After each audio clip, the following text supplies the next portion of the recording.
Hello, सभी को नमस्कार।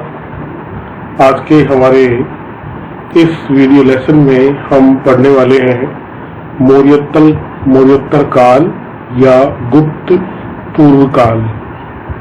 इसमें हम आपको जो प्रमुख राजवंश आए हैं उनके बारे में हम चर्चा करेंगे।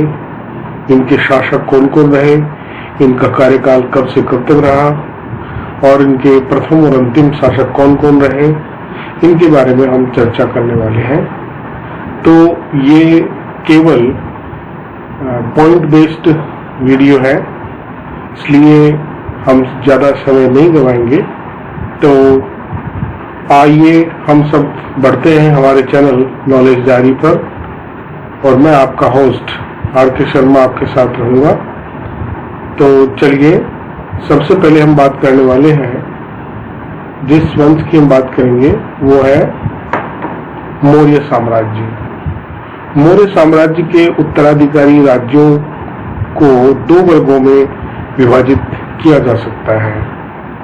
प्रथम जो उत्तराधिकारी हुए वे थे देशी उत्तराधिकारी और दूसरे थे विदेशी उत्तराधिकारी। तो अब हम बात करते हैं कि देशी उत्तराधिकारी कौन कौन थे। तो चलिए, सबसे पहले इसी क्रम में हम बात करने वाले हैं मौर्य साम्राज्य के पतन के बाद ब्राह्मण साम्राज्य का उदय हुआ। इस साम्राज्य के अंतर्गत प्रमुख शासक निम्न प्रकार से रहे।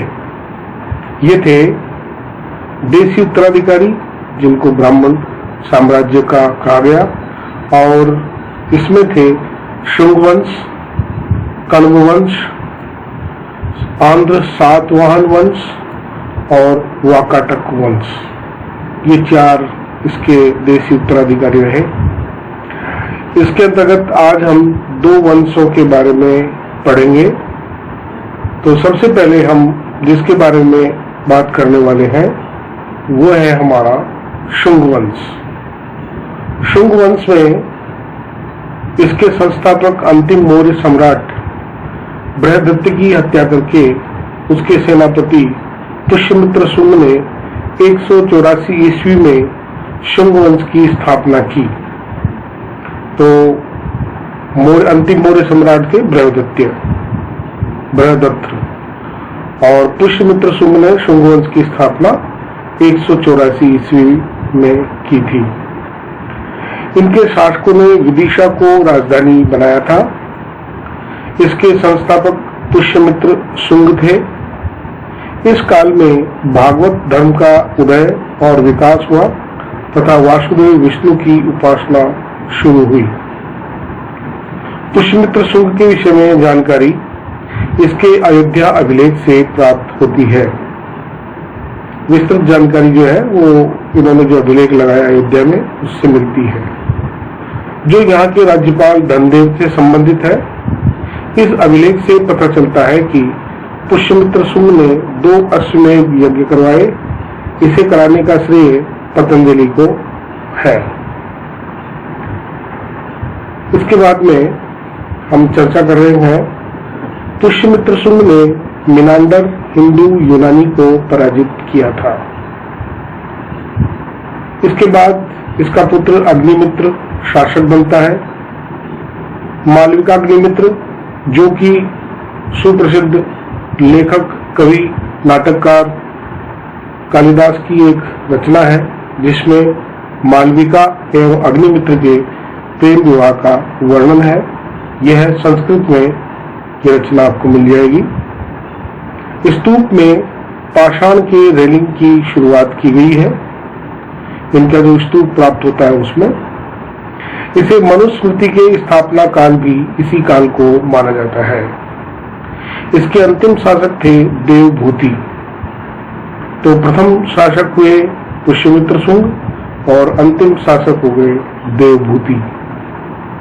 इसके बाद में हम चर्चा करने वाले हैं कण्व वंश की। कण्व वंश कौन था, क्या था, इसके बारे में हम बता रहे हैं। इसी क्रम में ये देशी उत्तराधिकारी हैं मौर्य साम्राज्य के। शुंग वंश के अंतिम शासक देवभूति की हत्या करके उसके सचिव वासुदेव ने 75 ईस्वी पूर्व में कण्व वंश की नींव रखी। इसके अंतिम शासक सुशर्मन थे। अब साम्राज्य केवल पाटलिपुत्र तक सीमित हो गया था। सुशर्मन को हटाकर सीमुक ने सातवाहन वंश की स्थापना की थी। इसके उत्तराधिकारी थे वासुदेव, भूमिमित्र, नारायण और सुशर्मन।